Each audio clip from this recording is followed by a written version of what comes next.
Akiaria hindi ya kuruguria watho uyu itura-ini ria Narok Tanui augite makaya ma arimi ma gukungio wara ni turiane thuguri-ini ino ya waru ni makinyite muthia kuona watho uyu gathikitwo niguo kugitira arimi a waru. Arimi mariendagia waru na ngunia cia githimi gia kilo 50 iri ta njira imwe ya kugacirithia thuguri mwena uyu.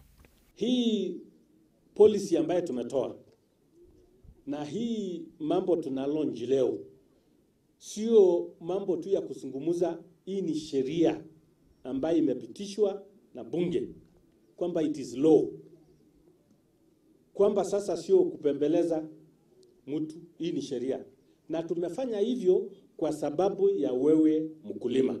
Na kuona arimi ni makoretwo magikaya kumana na thoko ya waru guthii thi, mwihoko wao ni warahuritwo ringi na riu wonjoria ni ukugacira. Maabitha borithi ni moritio kuhitana na guikia ngono aria meguthii mugaru na watho uyu na aria mariguraga kana kwendia waru na ngunia iria ikirite githimi kiria kiandikithitio gia kilo 50. Lakini kunatokea somebody yeye anakuja na kufinya kwa sababu mkulima umelima, umeweka fertilizer, umepalilia, umengojea, umeweka pesa mingi, sasa you need money at that time.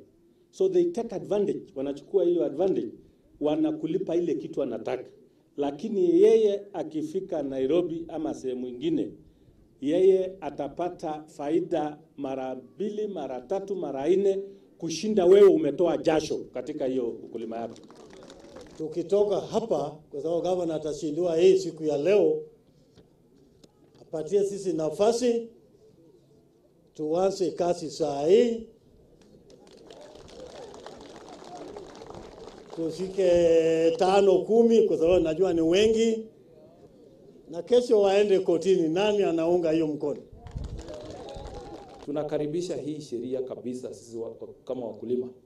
Na iende ituangalie mambo ya ngano, ituangalie mambo ya nyanya, mambo ya vitunguu, yote wache ipimwe sasa kwa kilo. Arimi ni maamukirite watho uyu na ngoro imwe makiuga na irio iria ingi marimaga cigathimagwo o uguo niguo magunike. Ngiribotera Narok TV, njitagwo Bio wa Wambui.